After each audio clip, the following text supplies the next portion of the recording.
डाल देते हैं रिकॉर्डिंग पे, सो डैट जो लोग बाद में ज्वाइन करें दे मे गेट रिकॉर्डिंग। तो आज की बेटा जैसे कि हमारी जो ये ट्रायल क्लास प्लस ओरिएंटेशन है, this is for all government job one paper exam. और आज किस डिस्कशन में we are going to cover three different aspects. One, what are the requirements of any one paper exam? What is the way if you want to prepare for any one paper exam? And what are the problems जो students भी face कर रहे हैं, और जो grievances of examiner हैं, जो लोग पेपर बनाते हैं उन लोगों क्या grievances हैं, कि क्या रीजन है कि आफ्टर 16 और 18 ईयर ऑफ एजुकेशन जब स्टूडेंट इस स्टेज पे पहुंचते हैं तो वो अपना एग्जाम क्लियर नहीं कर पाते। मोस्टली स्टूडेंट जो से हैं दैट फॉल्स अराउंड 40 to 50, ठीक है, इस एज इस ब्रैकेट में फॉल कर रहे होते हैं। सो just start with my introduction. I am Sanjay Kirani and I am director of this institution. Before starting this institution, I worked for 8 to 9 years on various government projects and started my career with United Nations, and then closed it at director with data repository project State Bank of Pakistan. And if you'll talk about my education background, I did my graduation from GC University Lahore, then MPhil was in project management from Lahore School of Management, and the PhD that is in progress, that is in public policy from Asian University of Malaysia. So this is all about me. And now come towards institution. Alhamdulillah, we started this institution just 3 years ago, और इन 3 सालों में अल्हम्दुलिल्लाह हमारे 200 plus student जौन से हैं वो qualify करके डिफरेंट गवर्नमेंट जॉब्स पे जा चुके हैं। You will B are I think 41th session, 41th batch, और इस 41th बैच तक के सफर में अल्हम्दुलिल्लाह हमारे हर बैच में 3 से 4 लोग जौन से हैं वो एलोकेट लाजमन होते हैं, और this is a huge success for us. और हमारे को बैचेस को ये नहीं कि कोई 60-70 लोग होते हैं जिनमें से 3-4 लोग करते हैं। हमारी नॉर्मली बैच की स्ट्रेंथ अराउंड 10 to 20 की ब्रैकेट में ही रहती है, और क्योंकि हम हर वीक जो से वो न्यू सेशंस लेके आ रहे होते हैं, तो इस कॉन्टेस्ट में हम लोगों का जो रिजल्ट रेशो है उसमें जो सबसे पहली चीज आपको नजर आएगी whenever you going to join any institution, तो स्टूडेंट सबसे ज्यादा वरीड होते हैं कि जो इंस्टीट्यूशन है उसकी क्रेडिबिलिटी क्या है, that how they may knew that there decision is right और रॉन्ग। अब जिस तरह के इस टाइम आप देख लें कि ये जो एक फास्ट एरिना इस टाइम जो चल रहा है, एग्जामिनर की जो एग्जाम रिक्वायरमेंट है उनको फुलफिल करने के लिए जो सबसे इंपॉर्टेंट चीज है बेटा वो राइट गाइडेंस है। हमने अल्हम्दुलिल्लाह को तकरीबन को मेरे ख्याल से को 2000 स्टूडेंट्स वो होंगे जो लास्ट ईयर हमसे पास आउट हुए हैं इन लास्ट 2 इयर्स में, जो ऑनलाइन सेशन जब के स्टार्ट हुए। हमने एक चीज जो बहुत बड़ी बेटा नोटिस की है, हमने देखें पेपर बनाए भी हैं, आज से 12-13 साल पहले हम उस जगह पे थे जहाँ पे आप बैठे हैं, उसके बाद हमने पेपर दिए, हम खुद एलोकेट हुए, फिर हमने पेपर बनाए, फिर हमने इंटरव्यूज लिए, फिर स्टूडेंट्स को इंडक्ट किया। बट एक जो बहुत बड़ा डिफरेंस जो हम आज तक स्टूडेंट्स में देखते आ रहे हैं बेटा, दैट इज ये कि स्टूडेंट्स जो कि मास्टर्स करके आते हैं उनकी स्पेशलाइजेशन होती है। Few of you will B doctor, यहाँ बैठे हुए कुछ इंजीनियर्स होंगे, कुछ का सोशल साइंसेज की बैकग्राउंड होगा। बट क्या वजह है कि जब वो इस वन पेपर एग्जाम की तरफ जाते हैं, इस एमसीक्यू पेपर जो से एक बिल्कुल सिंपल सा पेपर होता है, जब इसको अटेम्प्ट करने की तरफ जाते हैं they are unable even to get passing ratio. वो अगर आप देखें 60-70 पासिंग रेशो है, वो उस पर ही फॉल नहीं कर रहे होते। Most of student fall in the bracket of 40 to 50। उसकी सबसे बड़ी स्टूडेंट जो रीजन है वो ये है कि राइट मेंटोरशिप नहीं है, राइट गाइडेंस नहीं है। और जब राइट गाइडेंस नहीं होगी it mean you are running trackless, आपकी कोई ट्रैक ही नहीं है, आप एक एफर्ट कर रहे हैं but you don't know the dimension, you don't know the right way that जिसको आप फॉलो करके इस एग्जाम को क्लियर कर सकते हैं। सो हमारा इदारा अल्हम्दुलिल्लाह हमारे जो रिजल्ट है वो आपके सामने है। जो हमारा ऑन कैंपस ऑनलाइन सेशन जो से दोनों चल रहे होते हैं, ये कुछ ऑनलाइन सेशंस के आपके सामने स्क्रीन पे शो किए जा रहे हैं कि जस्ट लाइक हमारे ऑनलाइन सेशन की किस तरह प्रोसेसिंग चलती है। This is all about our online sessions, ठीक है। इसके अंदर अल्हम्दुलिल्लाह you will be our 41th batch, और अल्हम्दुलिल्लाह हमारे ऑनलाइन बैच भी उतने ही अच्छे हैं जितने हमारे ऑन कैंपस थे। बल्कि अगर मुझसे पूछें तो ऑनलाइन वाले ज्यादा एडवांटेज में रहते हैं, जस्ट उनकी वन ऑन वन इंटरेक्शन हम सबसे हो रही होती है। व्हाट्सएप ग्रुप में वो सिर्फ 1 घंटा अकेडमी में रहते हुए इंटरेक्ट नहीं कर रहे होते, वो 24 आवर्स अपने टीचर से भी इंटरेक्ट कर रहे होते हैं, जो भी उनके मेंटोर हैं, आपस में भी इंटरेक्शन चल रही होती है। फिर जो उनके कोऑर्डिनेटर हैं वो भी उन्हें कॉन्टिन्यूस डाटा वगैरह प्रोवाइड करते रहते हैं। तो ये हमारे फीडबैक्स हैं जो आपके सामने है। अल्हम्दुलिल्लाह this is a real success. जो हमारे एसेट हैं वो आप लोग हैं, और वो किससे पता चल रहा है, वो इससे पता चल रहा है जो ये रिजल्ट है। अल्हम्दुलिल्लाह कोई भी रिजल्ट हो, जस्ट लाइक आज भी ये सब इंस्पेक्टर का जो रिजल्ट आया लाहौर रीजन का कल, इसमें भी अल्हम्दुलिल्लाह हमारे 3 से 4 स्टूडेंट क्वालिफाई हुए हैं।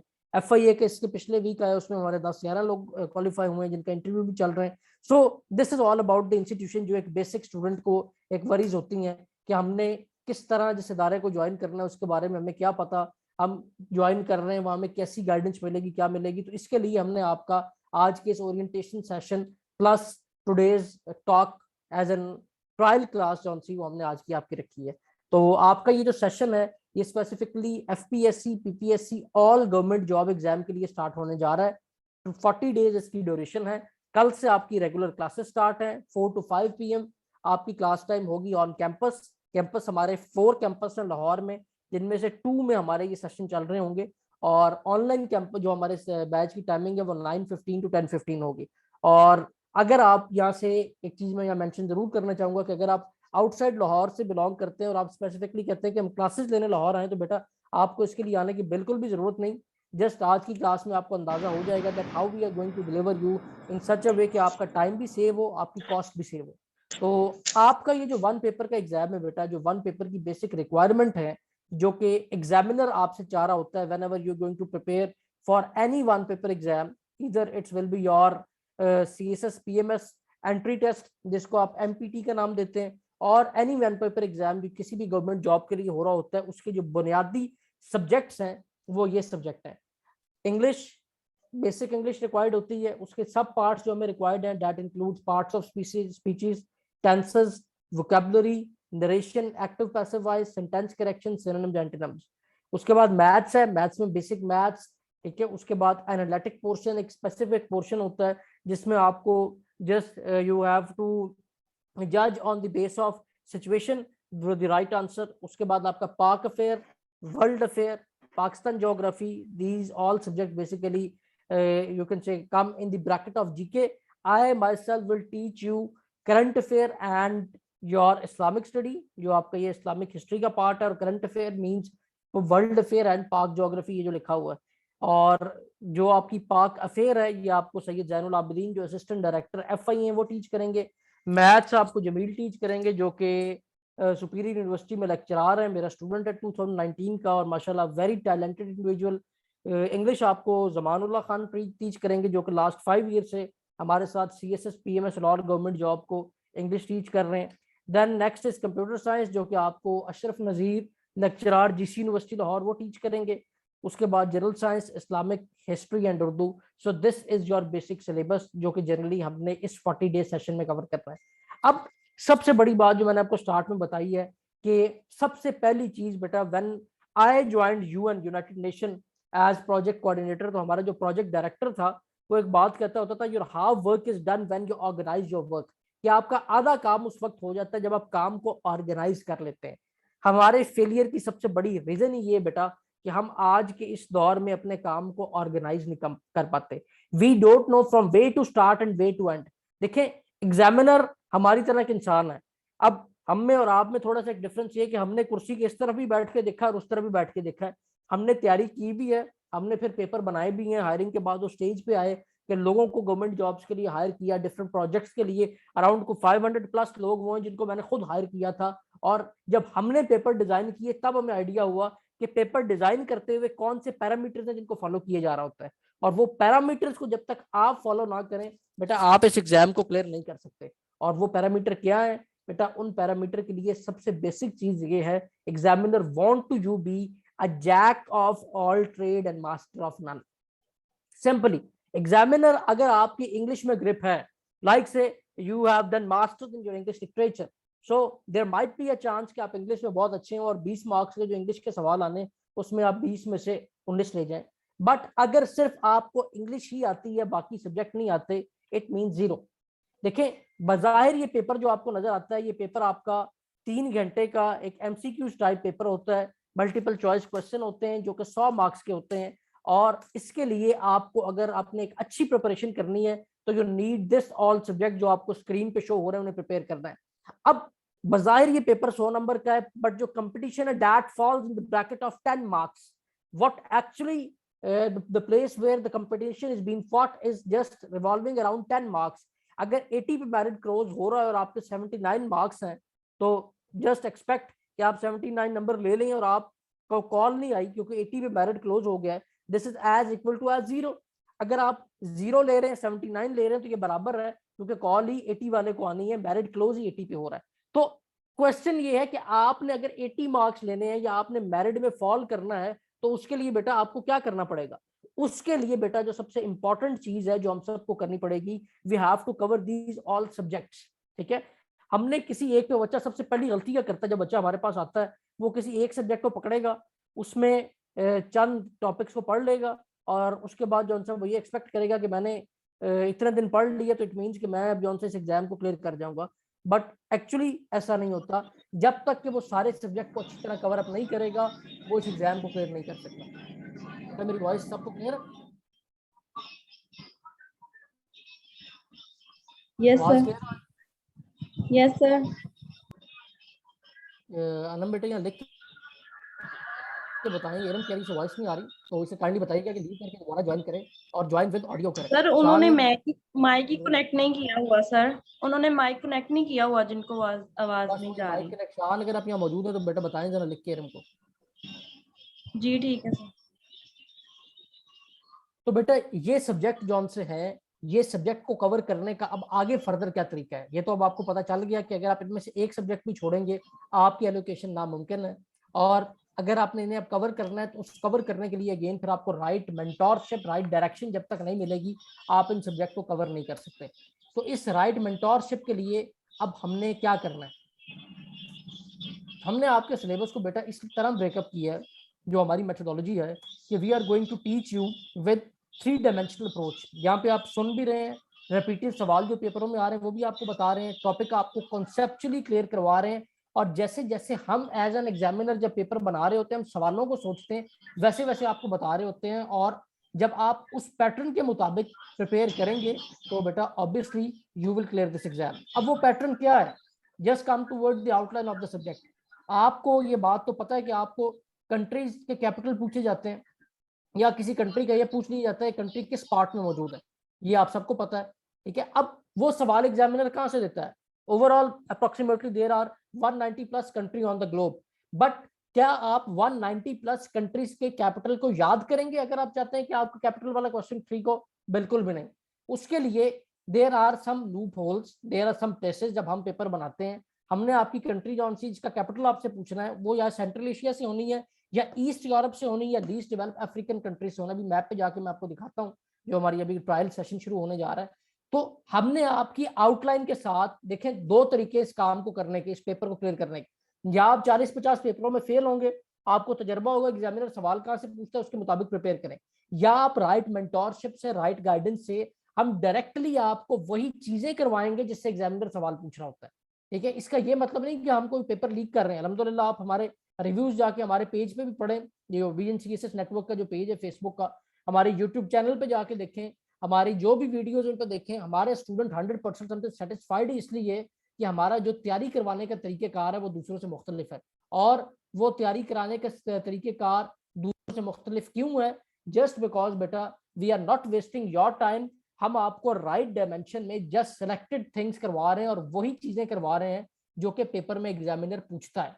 और उसके मुताबिक हमने आपकी आउटलाइन को डिजाइन की है. आपका जनरल नॉलेज का सब्जेक्ट मेरे साथ ही है, ये उसकी आउटलाइन आपके सामने है जिसमें हम ऑर्गेनाइजेशंस को कवर करेंगे, इंपॉर्टेंट हैपनिंग्स को कवर करेंगे. We all should be well aware of 20th century की जितने इंपॉर्टेंट इवेंट्स हुए उन सब का हमें पता होना चाहिए. नोबेल प्राइज है, बेसिक पर्सनैलिटीज है, ज्योग्राफी के क्वेश्चन हैं, स्पोर्ट्स के कनेक्शन है क्वेश्चन हैं. जस्ट लाइक अभी ऑस्ट्रेलिया की टीम पाकिस्तान आई है तो कितनी देर बाद आई है, ठीक है, या इससे पहले लास्ट पाकिस्तान ऑस्ट्रेलिया का मैच कहाँ पे हुआ है. तो इस तरह से जो चीजें हमने कवर अप करनी है आपको राइट डायमेंशन से, राइट मेंटोरशिप से हम उन चीजों को एग्जैक्ट उसी वे में कवर करवाएंगे जिस वे में पेपर से पूछी जा रही है. नेक्स्ट हमारा करंट अफेयर है. करंट अफेयर का बेटा जब हम पेपर भी बनाते हैं we divide your subject into 3 basic part. One will be your national affair, other will be your regional affair, and third will be your international affair.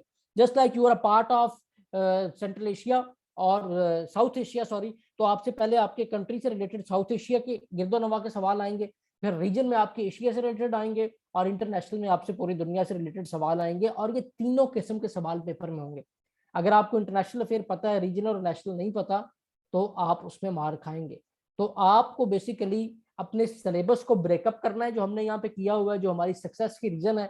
अल्हम्दुलिल्लाह हमारा हर बैच इस बात का गवाह है कि we not just speak over here, we produce result, और अल्हम्दुलिल्लाह वो रिजल्ट हमारे स्टूडेंट से नजर आता है, और हमारे स्टूडेंट्स के रिव्यूज आपके सामने हैं। जिसकी रीजन सबसे बड़ी ये है कि हमने आपको जो टाइम सेविंग टेक्निक से आपको टू दी पॉइंट चीजों को कवर करवाना है, जो कि अभी अगली ट्रायल क्लास जो भी आपकी शुरू होने मेरे साथ जा रही है आफ्टर 5 मिनट्स, उसमें आपको अंदाजा हो जाएगा that how we are going to cover the things. Next is Pak study. Pak study आपको सर ज़ैनुल आबिदीन जो कि असिस्टेंट डायरेक्टर एफआई है, उन्होंने पढ़ानी है। जैन ने आपको जो चीजें कवर करवानी है।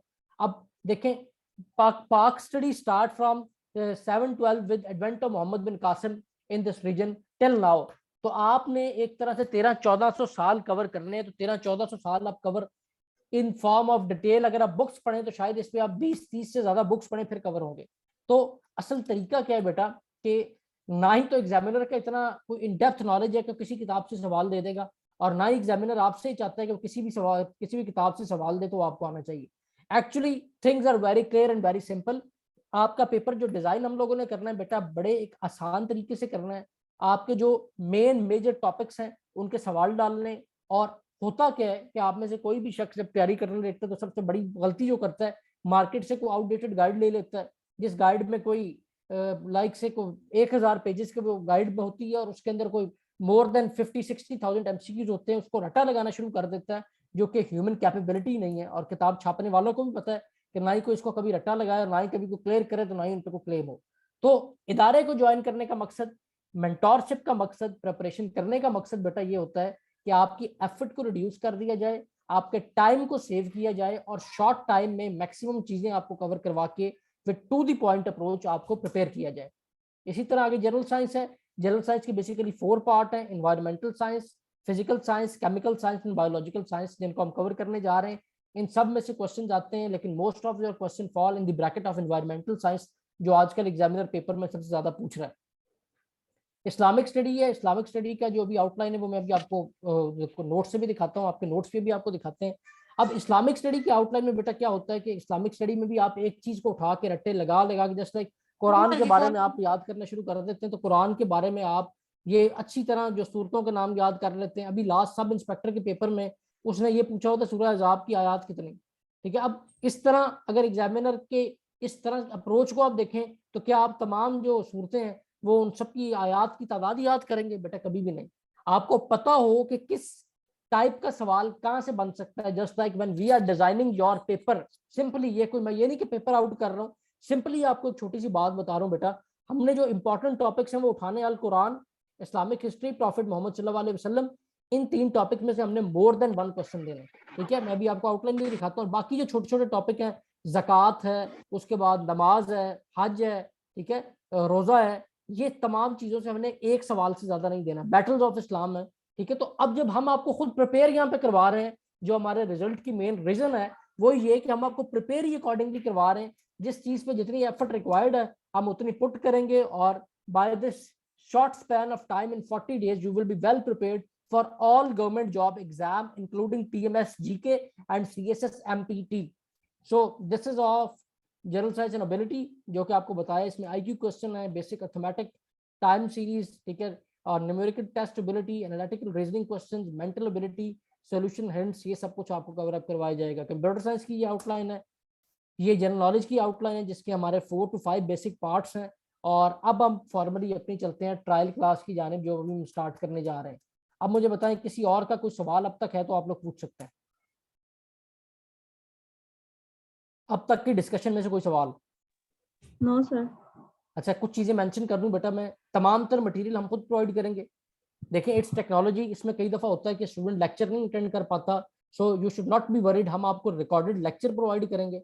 देखिए, अगर हमारी तरफ से कोई, हमारे एंड से प्रॉब्लम होगी तो we will just reschedule the class, और अगर आपकी एंड से कोई प्रॉब्लम है, आपका लेक्चर मिस होता है due to any technical issue या कोई प्रॉब्लम है, तो आपको रिकॉर्डेड लेक्चर मिलेगा। क्लास लेक्चर स्लाइड सारी हम प्रोवाइड करेंगे, हार्ड कॉपी नोट्स जो हैं वो आपके लिए अवेलेबल है, बट उनकी आपको प्रिंटिंग कॉस्ट पे करनी पड़ेगी, वो फिर आपको डिलीवर करवा सर दिए आप जाएंगे। ग्रुप में पीडीएफ फॉर्म में सेंड कर दीजिए। जी जी बिल्कुल, आपकी जो क्लास ग्रुप बनेगा बेटा, उसमें पीडीएफ फॉर्म में आपको सारा डाटा प्रोवाइड किया जाएगा। ठीक है, अब इसके बाद आप जो लोग एनरोलमेंट करवाएंगे, उसके बाद आपका क्लास व्हाट्सएप ग्रुप क्रिएट होगा, जिसमें सारा आपका डाटा जो से आपको प्रोवाइड किया जाएगा। और एक चीज वो जो और कोई भी नहीं देता, बल्कि दो चीजें, वो एक रिकॉर्डिंग की फैसिलिटी, और दूसरी ये कि आप अगर सेकंड टाइम ज्वाइन करते हैं, शायद आप में से कोई भी स्टूडेंट हमारा पुराना स्टूडेंट हो जो रिवीजन के लिए आ रहा हो, तो उसको ट्यूशन फी नहीं पे करनी पड़ती, जस्ट ही और she will pay enrolment fee and rejoin, जिससे वो अपनी सारी जॉब्स है वो दोबारा कोर्स को रिवाइज कर सकता है। जी शरोज बेटा, आपने हैंड रेज किया था, कोई सवाल है? यस सर, वो पीपीएससी ने अपना क्राइटेरिया चेंज किया है, तो मेरा पीपीएससी ने अपना 40% इंग्लिश है। बिल्कुल बिल्कुल बेटा, पीपीएससी क्राइटेरिया जो से बिल्कुल, इसमें जिस जिस तरह जो पेपर क्राइटेरिया उसके मुताबिक ही आपको सारी चीजें कवर करवाई जाती हैं। और उस क्राइटेरिया के अंदर जो मैक्सिमम पार्ट है, क्योंकि उन्होंने इंग्लिश को दे दिया है, तो हमने ऑब्वियसली उसके मुताबिक आपकी इंग्लिश की क्लासेस दूसरों से ज्यादा रखी हुई हैं। ये हम सारे नोट्स हैं जो आपको प्रोवाइड किए जाने हैं। इस तरह आपका वीकली टाइम टेबल होगा, जिस लाइक आप बता रहे हैं कि उसमें अब 30 to 40% इंग्लिश की वेटेज है पीपीएससी में, तो हमने उसी तरह आपके लेक्चर्स की तादाद ज्यादा रखी हुई है, जिसकी जितनी वेटेज है उसके उतने लेक्चर हैं, और उतना ही हम उसमें जो से इन डेप्थ चीजों को कवर अप करेंगे। तो ये सारा आपका पैटर्न है अब तक। और कोई सवाल है तो पूछें, फिर अब ट्रायल क्लास की जाने चलते हैं। ऑल क्लियर जी?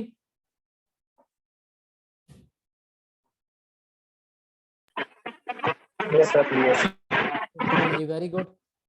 अब आ जाए जनाब ट्रायल क्लास की जानिब, जो कि अभी हम स्टार्ट करने जा रहे हैं।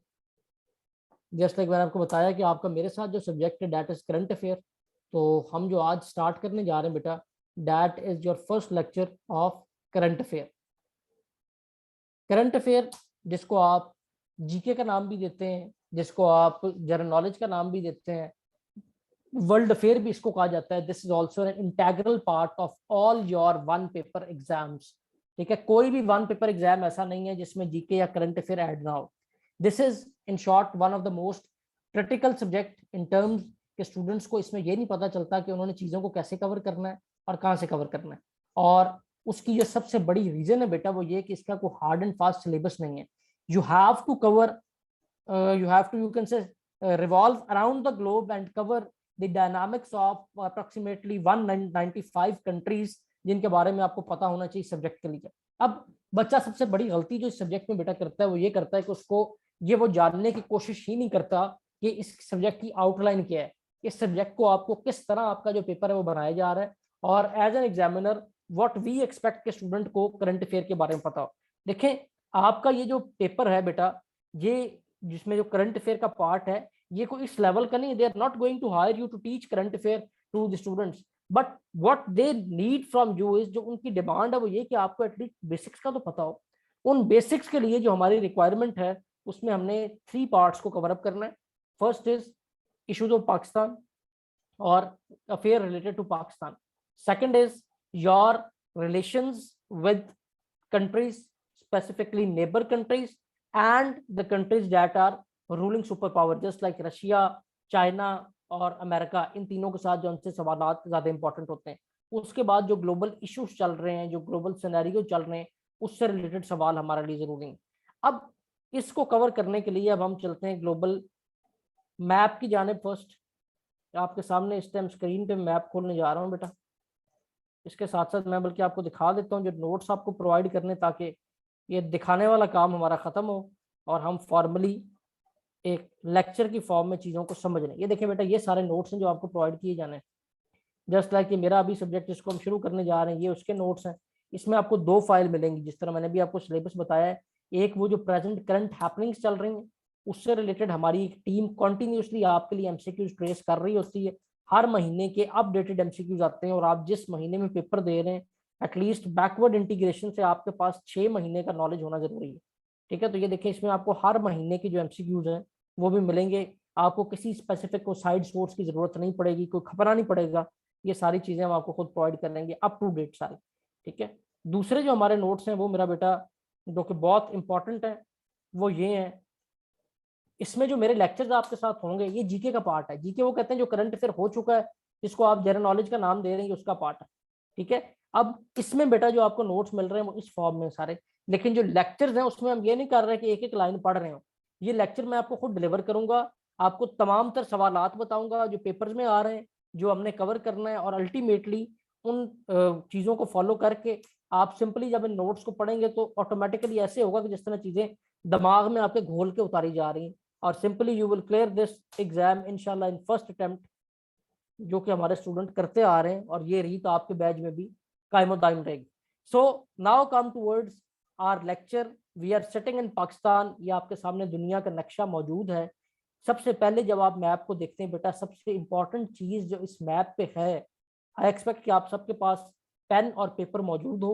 मैं अब स्पीड अपनी थोड़ी नॉर्मल कर रही क्योंकि आपने साथ लिखना भी है, और इसके बाद जो नोट्स की फॉर्म में चीज़ें वो आपके क्लास ग्रुप में आपको मिल जाएंगी। जैसे जैसे आप फीस सबमिट करवाते जाएंगे आपको शान सारा डाटा प्रोवाइड करता जाएगा। शान will be your student coordinator, जो कंटिन्यूसली आपके साथ इन टच रहेंगे, ताकि कोई प्रॉब्लम है, कोई चीज़ आपको चाहिए तो वो आपको प्रोवाइड करेंगे।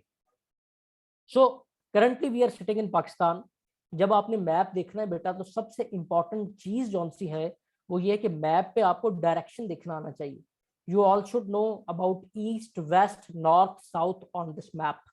ठीक है, ये ईस्ट वेस्ट नॉर्थ साउथ जानने के लिए बेटा सबसे इंपॉर्टेंट और सबसे बेसिक एक छोटा सा रूल मैं आपको बता रहा हूँ। जिस भी कंट्रीज की आपने डायरेक्शन देखनी उसके ऊपर वी लिख दें। We are going to school में जो वी आता है वो आपने लिख देना। ठीक है, जब आप वी लिखेंगे, इस वी से क्या होगा बेटा, जस्ट लाइक मैं भी आपको लिख के दिखाता हूं।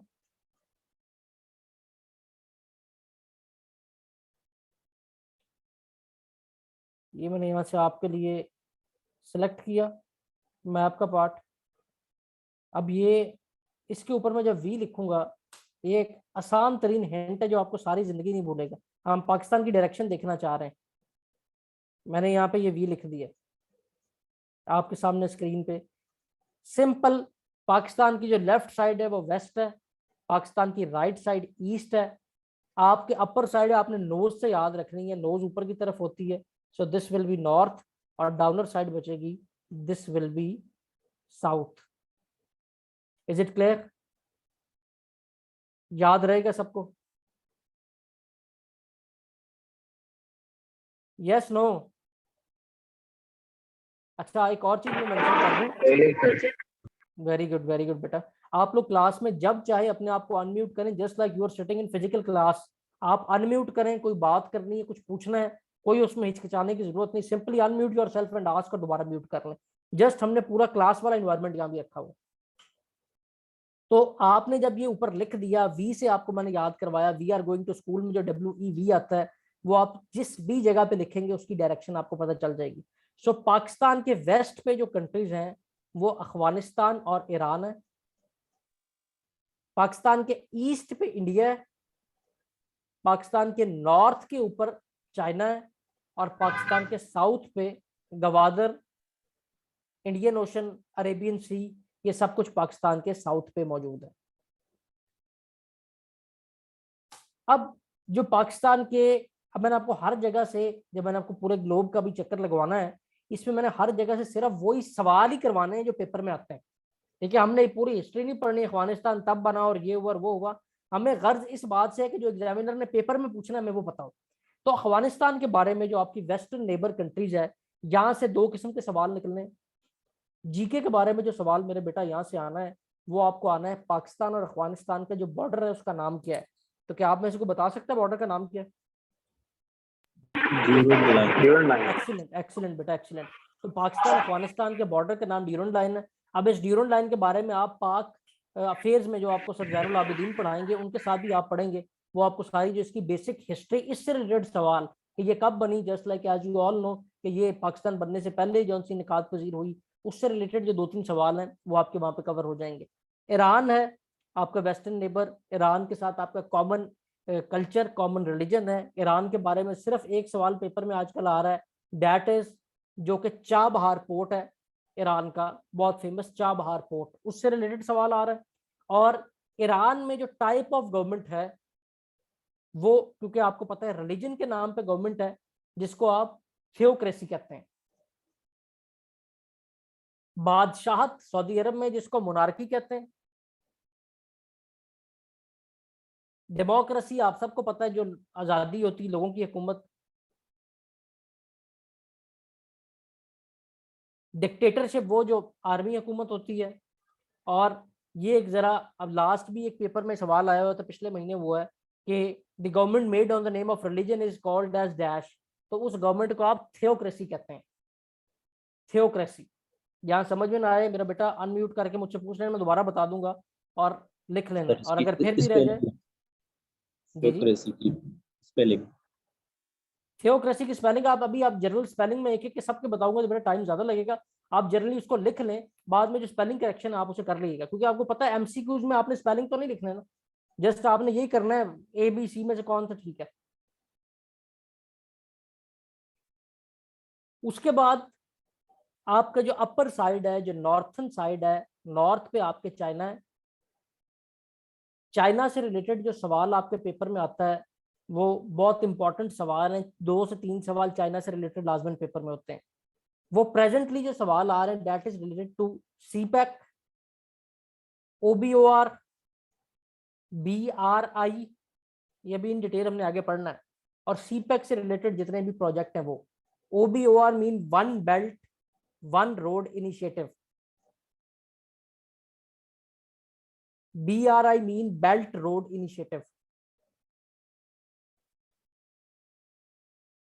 उसके साथ नॉर्थ पे बेटा आपके सेंट्रल एशिया मौजूद है, इसके बारे में एक सवाल पेपर में पक्का मौजूद होता है।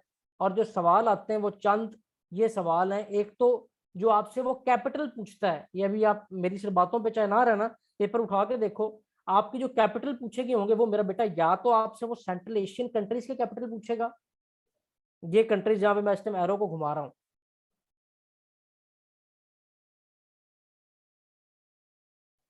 ये शान जो आपके कोऑर्डिनेटर है उसने आपको थियोक्रेसी लिख के भी दिखा दी है।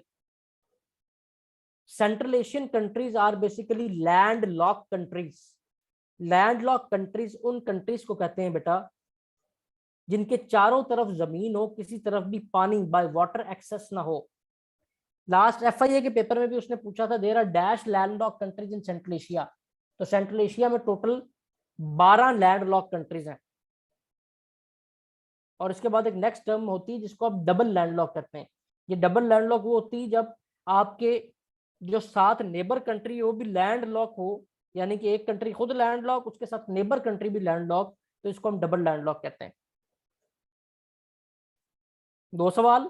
और तीसरा मैंने आपको ये बताया कि जो कैपिटल आपके पूछे जा रहे हैं वो या ये सेंट्रल एशिया से होगा या ईस्ट यूरोप। ये जो ईस्ट वेस्ट मैंने भी आपको देखना बताया है, उसी रूल को यहाँ पे अप्लाई करें। ये सारा एरिया यूरोप का है। इसमें जो ईस्ट कंट्री, ये जो रशियन बॉर्डर के साथ लग रहे हैं, ये यूक्रेन जिसका आजकल बहुत ज्यादा इशू सुन रहे हैं, इसके ऊपर ये जितने छोटे छोटे कंट्रीज हैं जो रशिया से आजाद हुए हैं, इन कंट्रीज के वो कैपिटल पूछता है आपसे। या उसके बाद जो लीस्ट डेवलप अफ्रीकन कंट्रीज हैं यहाँ पे, ये अफ्रीकन कंट्रीज हैं, इनकी कैपिटल वो आपसे पूछता है। तो अप्रोक्सीमेटली दीज आर 29 कंट्रीज जिनके कैपिटल आपसे पूछे जा सकते हैं। इसके अलावा और किसी का कैपिटल आपसे नहीं पूछा जाएगा। अब पाकिस्तान का जो नॉर्थन बॉर्डर है उसमें चाइना मौजूद है। China is an emerging economic power जिनका गोल ये है कि by 2030 they will be world largest economy. इस टाइम जो दुनिया की सबसे बड़ी इकोनॉमी है वो कौन है जी बच्चों, कोई आइडिया? जी अनम बेटा बोलने लगी, आप बोले। चाइना। नहीं बेटा, ये देखिए अब लास्ट पेपर में भी ये सवाल था और इसी तरह स्टूडेंट्स ने गलत किया। इस टाइम तक सबसे बड़ी इकोनॉमी अभी भी US है। China is an emerging economy जो कि 2035 तक वर्ल्ड लार्जेस्ट इकोनॉमी बन जाएगा।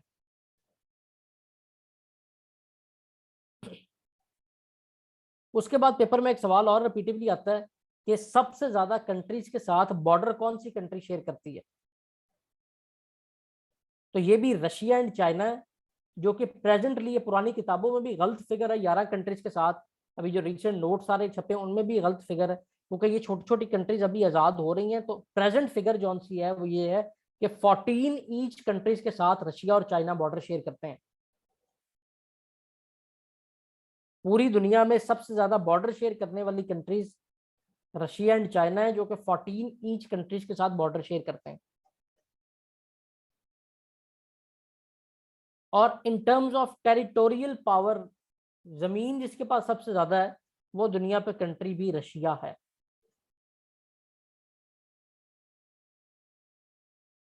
ये देख रहे हैं कि मैंने आपको यहाँ पे नेशनल से शुरू किया और आपको पूरा आपका रीजन, पूरा एशिया मैंने कवर करवाया। जितने सवाल वहां से आ रहे हैं उनको कवर किए। इसी तरह हम ऑर्गेनाइजेशन की लेयर लगाएंगे, सारी ऑर्गेनाइजेशन को भी इस तरह कवर करेंगे।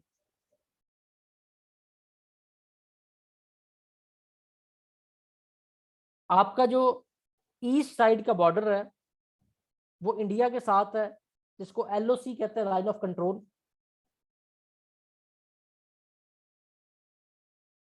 ये जो लाइन ऑफ कंट्रोल है, बेसिकली कश्मीर इशू पे आपका सवाल आता है। और एक बॉर्डर नाम आपका पूछ लेता है, जो पाकिस्तान इंडिया के दरमियान बॉर्डर है वो लाइन ऑफ कंट्रोल है। और जो इंडिया और चाइना के दरमियान बॉर्डर है that is line of actual control and McMahon line. ये सवाल रिपीटेडली पेपर में आता है। LOC के तो सबको पता होता है, लेकिन जो इंडिया चाइना का बॉर्डर है इसके बारे में नहीं पता होता।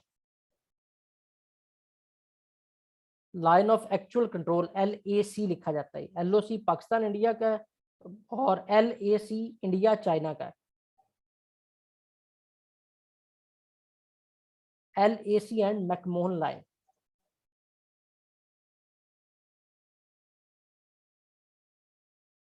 इसके साथ जो और यहाँ से सवाल इंपॉर्टेंट हैं जो पेपर में आजकल रिपीटेडली आ रहे हैं, दैट इज अबाउट आर्टिकल 370 और 35A जो इंडियन कॉन्स्टिट्यूशन के अबॉलिश किए गए हैं, जिसके बाद कश्मीर में राइट ऑफ सिटीजनशिप और राइट टू मैरिज जोन है वो मिल गया है पूरे इंडियंस को। ये 5 अगस्त 2019 को आर्टिकल 370 और 35A को अबॉलिश किया गया था, जिसका जवाब आपने उन्हें 5 अगस्त 2020 में दिया कि आपने अपना पॉलिटिकल मैप अनाउंस किया, जिसमें ये जो अपर पार्ट है इसको आपने पाकिस्तान का हिस्सा शो किया। इस मैप में देखें, जो भी ये जो डिस्प्यूटेड टेरिटरी इसको आपने पाकिस्तान का हिस्सा ही शो किया उस अपने पॉलिटिकल मैप में।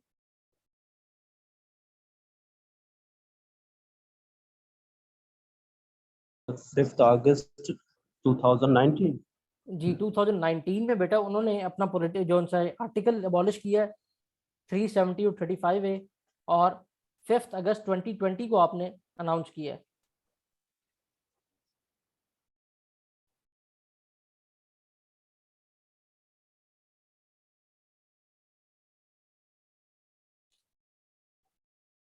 डाउनर साइड बेटा जौन सी है आपकी, ये जो आप देख रहे हैं इस टाइम, जो नीचे वाली साइड जो आपको बताया आपका साउथ साइड है, इस साइड पे आपका गवादर है जो कि डीप सी पोर्ट है। और उसके बाद एक नाम बोला जाता है hot water access. Hot water access mean कि जो सारी ट्रेड है वो आपकी इंडियन ओशन में हो रही होती है, और ये पूरा साल जौन सा है ये पानी जमता नहीं है, ये पानी जौन सा है वो ट्रांसपोर्ट के काबिल रहता है, तो इसलिए इसको हॉट वाटर कहते हैं। This is use for trade and this is strategically very important for all the country around the globe, क्योंकि जो आपकी यहाँ से ऑयल ट्रेड है वो भी यहाँ से हो रही है, और उसके बाद जो चाइना की ट्रेड है with most of the countries वो भी इसी रास्ते से हो रही है।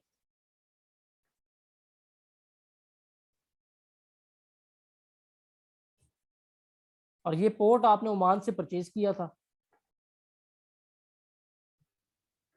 तो ये हो गया आपके इमीडिएट आपके रीजन के बारे में बातें। अब come towards your more forward part, जो आपका आगे आपको और रिक्वायर्ड है वो ये कि आपने जो एशिया के बारे में ये देखा है कि रशिया जौन सा था, मैंने आपको बताया कि उसने इन कंट्रीज पे कब्जा किया हुआ था। So now the questions come towards of 20th century, जो कि 20वीं सदी के इंपॉर्टेंट सवाल हैं।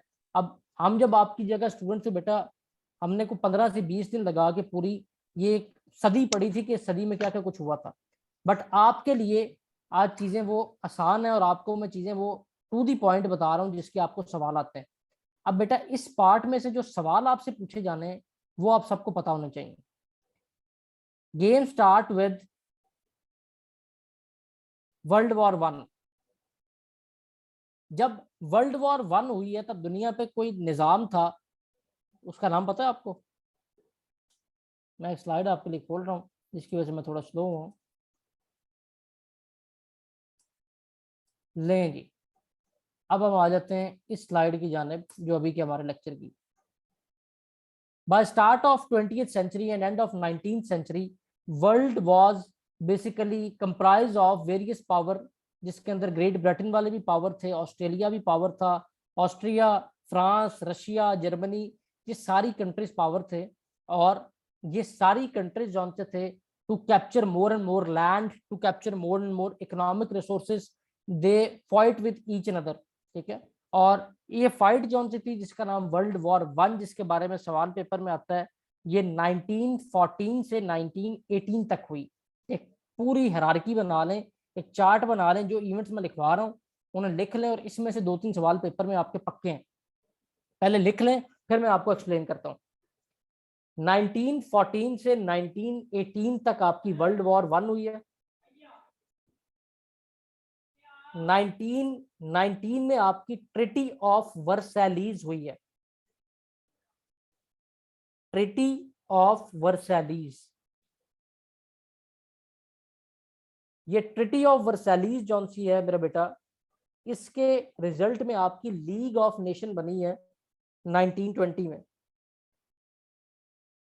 लीग ऑफ नेशन 1920 में बनी है, जिसका मकसद ये था कि पूरी दुनिया पे पीस कायम करना है और पूरी दुनिया को ऐसी जंग से दोबारा बचाना है। लेकिन unfortunately world have to witness another great war, जो कि आपकी 1939 से 1945 तक हुई, वर्ल्ड वॉर 2। 1939 से 1945 तक।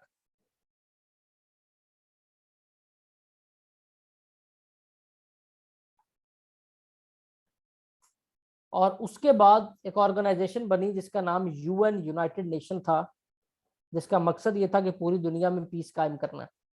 ये बेसिकली वही ऑर्गेनाइजेशन थी जो 1920 में लीग ऑफ नेशन के नाम पे बनी, बट आफ्टर वर्ल्ड वॉर 2 इसका नाम चेंज कर दिया गया और इसका नाम यूनाइटेड नेशन रख दिया गया। 1945 में दुनिया में सेकेंड वर्ल्ड वॉर के बाद, यूनाइटेड नेशन बनने के बाद, 2 कंट्रीज के दरमियान एक जंग शुरू हो गई, जो कि ये थी कि अब दुनिया पे कौन सी पावर सुपर पावर बनेगी, और वो जंग को नाम दिया जाता है कोल्ड वॉर का। कोल्ड वॉर, कोल्ड वॉर उस जंग को कहते हैं बेटा जो बेसिकली 2 कंट्रीज के दरमियान हो, जो कि डायरेक्ट अपनी एक दूसरे की जमीन पे हमला ना करें, बल्कि इनडायरेक्टली वो अपना हर टूल यूज करें एक दूसरे को नुकसान पहुंचाने के लिए। और ये जो कोल्ड वॉर थी basically, this was between US and Russia, जिन्होंने दोनों ने अपनी आइडियोलॉजीज दी थी। One is named as capitalism, जो कि यूएस की आइडियोलॉजी थी, और other is name as communism, जो कि सोवियत वालों की आइडियोलॉजी थी।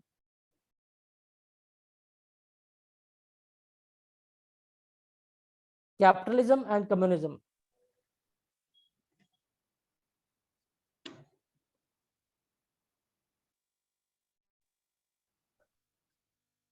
ये कोल्ड वॉर जो सी है ये जारी रही है 1945 से 1991 तक। और जो मेजर फेज है इस कोल्ड वॉर का वो रशिया में था। जो स्टेज ऑफ कोल्ड वॉर, जो एक फाइनल फाइट हुई, वो थी 1979 से 1991 तक अफगानिस्तान में, जिसको प्रॉक्सी वॉर भी कहते हैं और कोल्ड वॉर भी कहते हैं। प्रॉक्सी वॉर उस वॉर को कहते हैं जो हो कोल्ड वॉर, लेकिन उसमें उस कंट्री के डायरेक्ट आर्मी वाले शामिल हो जो किसी तीसरी जगह जाके लड़ रहे हो।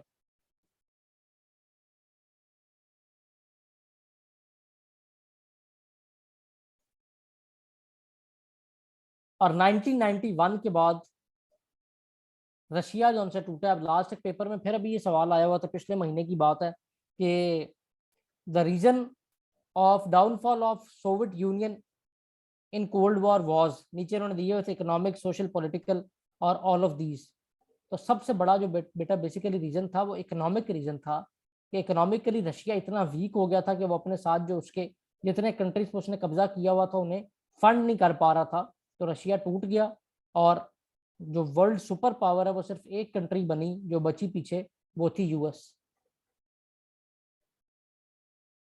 अब जो वर्ल्ड वॉर 1 से वर्ल्ड वॉर 2 तक का फेज है उसको अब मल्टीपोलर सिस्टम कहते हैं, जिस टाइम बहुत सारी कंट्रीज पावर में थी। मल्टी मीन बहुत सारी।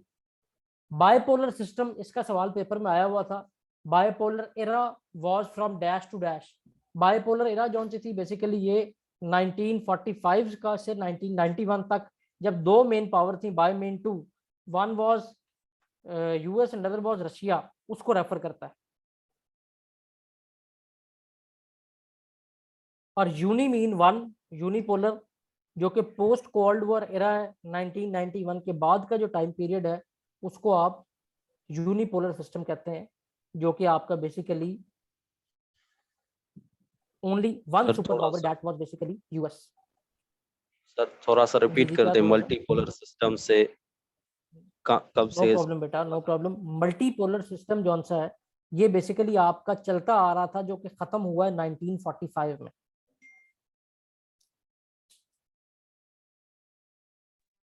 जी सर। ठीक है। इस सिस्टम के बाद जो दूसरा सिस्टम आया है मेरा बेटा, वो बाइपोलर सिस्टम था, जो आपका स्टार्ट हुआ है 1945 से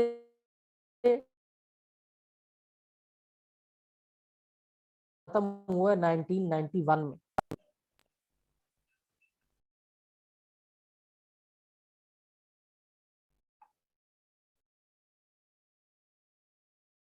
और फिर यूनिपोलर सिस्टम जो अभी चल रहा है, जिसमें सिर्फ एक सुपर पावर है, वो America.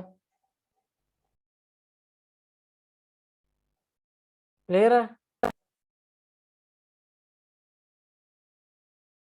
Yes sir. Very good बेटा, ये पक्के सवाल हैं जो पेपर में आते हैं। ये सारी चीजें मैंने आपको बता दी या आपको लेक्चर में लिखी हुई मिल जाएंगी, बट टू दी पॉइंट अगर शॉर्टेस्ट वे में याद करना चाहो तो जो मैंने ये चीजें बताई हैं इनको याद कर लेना। और इसके साथ दो आइडियोलॉजीज का हमें पता होना जरूरी है जो बाइपोलर वर्ल्ड में रही, जब यूएस और रशिया आमने सामने रहे। वो आइडियोलॉजी जौन सी, जिनको कैपिटलिज्म और कम्युनिज्म का नाम दिया जाता है। Capitalism is basically ideology, system of governance जो कि यूएस वालों ने दी थी। ठीक है। That talks about free will of people, जो कहते हैं लोगों को आजादी होनी चाहिए। और कम्युनिज्म, ये आइडियोलॉजी बेसिकली यूएसएसआर वालों ने दी थी, रशिया वालों ने, जो ये कहती थी कि हर चीज के ऊपर अल्टीमेट होल्ड जो सा है वो स्टेट का ही होना चाहिए। सिंपल, कोई लंबा चौड़ा काम नहीं। ये दो आइडियोलॉजीज हैं बेसिक। क्लियर? आगे चलें। किसी बच्चे का कोई सवाल अब तक?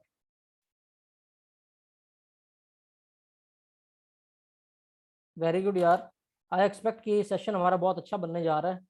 स्टूडेंट मुझे एक्टिव लग रहे हैं, चीज़ों को साथ साथ समझने वाले। बेटा ये आज का लेक्चर अगर आप देखें, मैंने as a director of this institution हर टीचर को ये कहा हुआ है कि हमारा हर लेक्चर ऐसा हो कि एटलीस्ट स्टूडेंट के 5 से 6 नंबर हर लेक्चर के बाद बढ़ रहे हो। तो अगर आज के इस मेरे लेक्चर को ज़हन में रखते हुए पेपरों को उठाएंगे तो आपको खुद नजर आएगा कि आपके स्किल सेट को ऐसे पॉलिश किया गया है कि आपके नंबरों में 5-6 नंबर का इजाफा हो रहा है। तो हमने आइडियोलॉजीज को देख लिया। Now come toward Europe. Europe में सवाल आ रहे हैं आपको, यूरोपीय यूनियन का पूछा जाना है, वो अभी हम बाद में ऑर्गेनाइजेशन के साथ देखते हैं। उसके साथ जो सवाल आपसे पूछा जाना है, एक ये बाल्टिक स्टेट का पूछा जाना है। बाल्टिक स्टेट ये 3 है, Estonia, Latvia, Lithuania. These 3 countries are collectively known as Baltic state. These are known as Baltic state due to Baltic Sea. ये बाल्टिक सी है जिसकी वजह से इनको बाल्टिक स्टेट कहते हैं। उसके साथ साथ ये 3 कंट्रीज जौन सी है मेरा बेटा, इनको स्कैंडिनेवियन कंट्रीज कहते हैं। Norway, Denmark, Sweden. These 3 countries are collectively known as Scandinavian countries.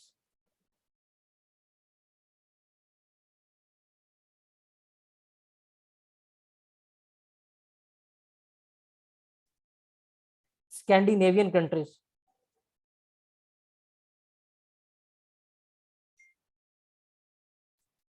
इसमें कौन कौन सी आती है? नॉर्वे, डेनमार्क और स्वीडन।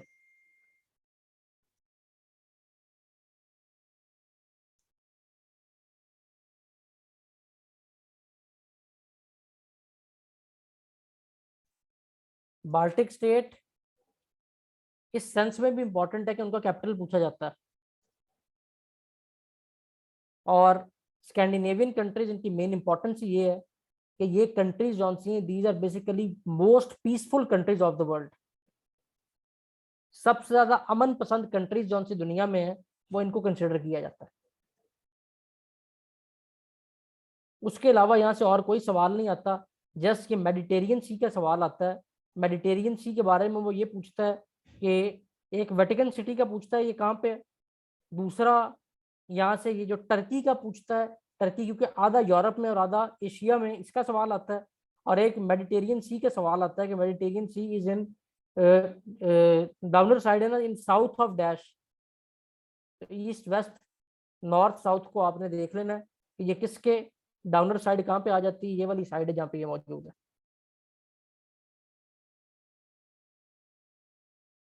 क्लियर, लिख लीजिए ये चीजें, आगे चलें। कोई सवाल अब तक? कोई सवाल नहीं? वेरी गुड बच्चों, इसका मतलब बहुत अच्छी तरह समझ आ रही है।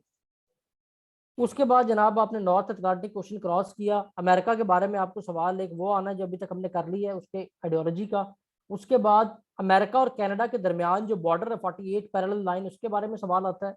कनाडा के बारे में एक पक्का सवाल जो अभी पेपर में आना है, पहले नहीं आता था, दैट इज फर्स्ट मुस्लिम जज जौन सा है, जो कि महमूद हसन महमूद करके वो नाम है, जो कि महमूद हसन शायद, जो कि फर्स्ट मुस्लिम जज है जो कैनेडियन सुप्रीम कोर्ट में नॉमिनेट हुआ है, वो सवाल आना है।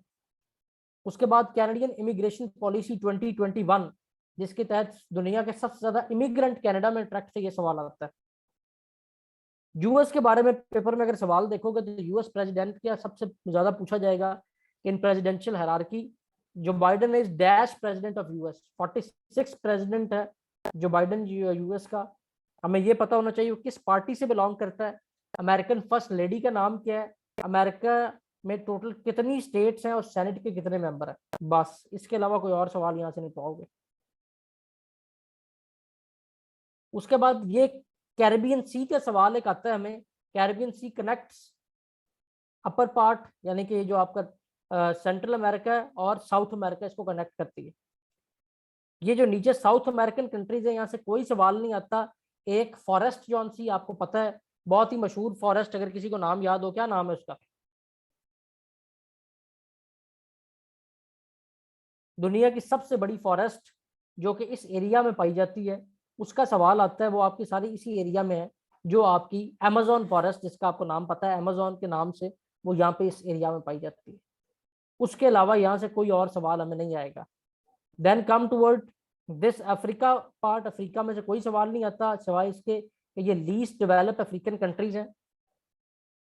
Least developed African countries mean के in terms of their status of development, these are basically very low developed or very low living standard countries. Then come towards this central, जिसको middle east कहते हैं, जो कि इसकी जो American, इसका नाम मिडिल ईस्ट रखा क्योंकि अमेरिका की जो ईस्ट साइड है वो ये है और उसका मिडिल ये पार्ट है। इसमें इस टाइम कोल्ड वॉर जारी है, that is basically between Iran and Saudi Arabia. इसको आप सेक्टोरियल वॉरफेयर भी कह सकते हैं। सीरिया में, यमन में, ये सारा बेसिकली यही हो रहा है कि एक शिया सुन्नी वॉरफेयर, सेक्टोरियल वॉरफेयर, जिसको बैकेंड पे ये नाम इस्लाम का यूज किया जा रहा है, इन सेक्टर्स का किया जा रहा है। बेसिकली ये वॉर वही है जो कि अमेरिका और रशिया, इस तरह की the great game of power for you can से कंट्रोलिंग द नेचुरल रिसोर्सेज खेली जा रही हैं। सऊदी अरब में थियो जो मोनार्की है और ईरान में थियोक्रेसी है। तो यहाँ पे हम पूरी दुनिया के चक्कर लगा के वापस पाकिस्तान पहुंच गए हैं। कोई सवाल हो तो आप पूछ सकते हैं।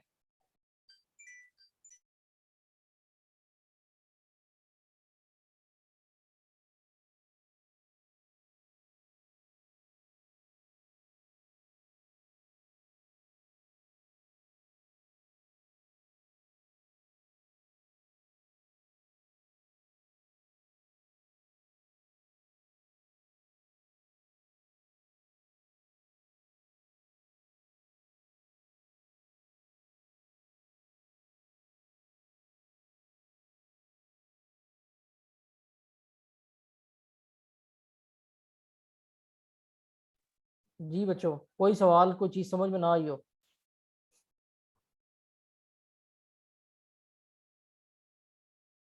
ऑल क्लियर जी?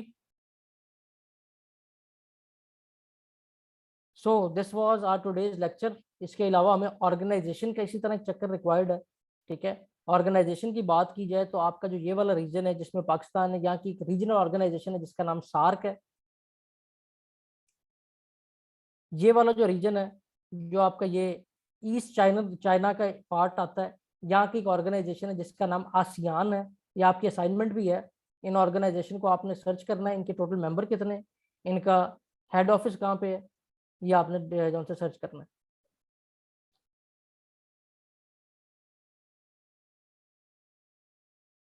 सर और कोई सीज और ओशियन के बारे में क्वेश्चन नहीं अभी आते अभी ठहर हैं? जाए, अभी ठहर जाए, अभी सीज और ओशन पे तो हम जा ही नहीं ना रहे। ये तो बड़े बेसिक से सवाल है, वो सारे ज्योग्राफी मिल जाने। लार्जेस्ट ओशन कौन सा है, सीज, इन सारों के सवाल आने। मेडिटेरियन सी, रेड सी, ब्लैक सी, कैस्पियन सी, एरियल सी, इन सारों के सवाल आते हैं। लेकिन अभी मैं ऑर्गेनाइजेशन का बता रहा हूँ क्योंकि ये एक वो चीज़ है जो आम पता नहीं होता। उसके बाद OBOR, CPEC, BRI, ये नाम लिखते हैं।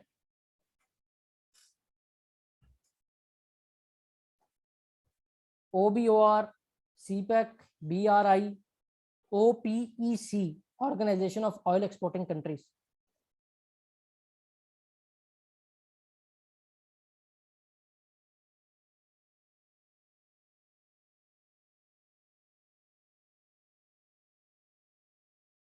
यूनाइटेड नेशन,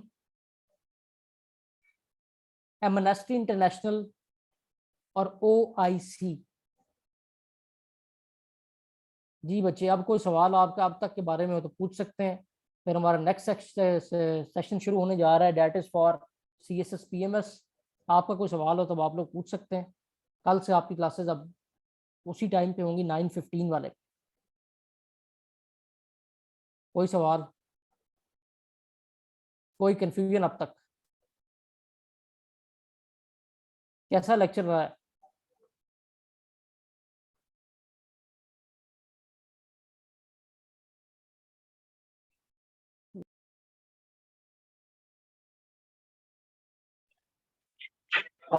और टाइम लगते सर, कमाल है।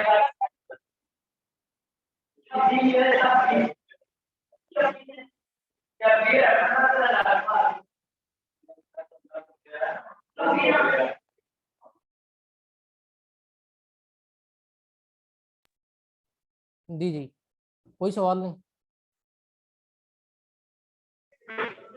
Everything is clear. Very good जी। चलें जी, कल से आपकी क्लासेस जो सी फॉर्मली स्टार्ट है। और बाकी जो एडमिशन डिटेल के लिए शान भी ओके आपको ग्रुप में सेंड कर रहे हैं, जो कि आपने फॉर्म शॉर्म फिल करना है। और बाकी प्रोसेस आपको शान ग्रुप में बताते हैं। शान यहाँ पे मौजूद हैं, जो आपके कोऑर्डिनेटर हैं। शान मौजूद है बिल्कुल? जी अस्सलाम वालेकुम सर। जी वालेकुम। शान, बाकी डिटेल आप इन्हें ग्रुप में दे दें जो PPSC वाले हैं। और अब हम स्टार्ट जी अभी करने जा रहे हैं CSS और PMS को यहाँ पे। जी बेहतर सर इंशाल्लाह। चलें जी, बेस्ट ऑफ लक स्टूडेंट, इंशाल्लाह see you tomorrow. So now confirm your admission and further process के लिए आप शान से कोऑर्डिनेट करें। बेस्ट ऑफ लक एंड अल्लाह हाफिज़ सर।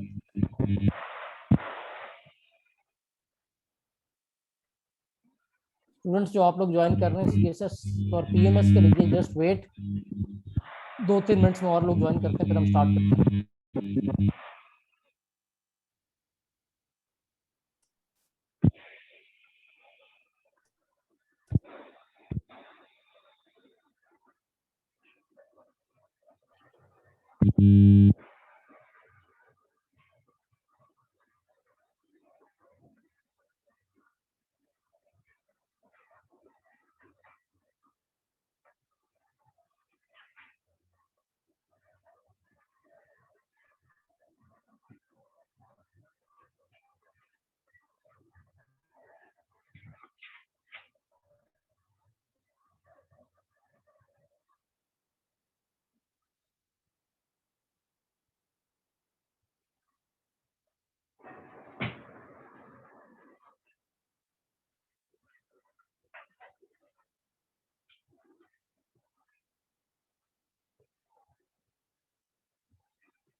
जी अस्सलाम वालेकुम students, just wait for few minutes, we are starting for CSS PMS और हमारे साथ यहाँ जमानुल्लाह मौजूद हैं। Sir Zaman is going to teach you English for all one paper exam and CSS and PMS।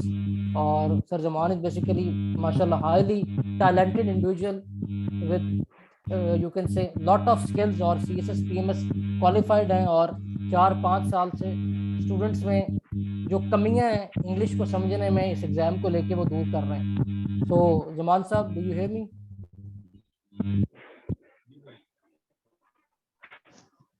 जी अस्सलाम वालेकुम। जी वालेकुम अस्सलाम, क्या हाल है जी, खैरियत से आप? अल्हम्दुलिल्लाह जी, आप सुनाएं, खैरियत से हैं? ठीक जी है। अल्हम्दुलिल्लाह, वी आर जस्ट स्टार्टिंग और 1-2 मिनट्स के बाद आप स्टार्ट करें। ठीक ठीक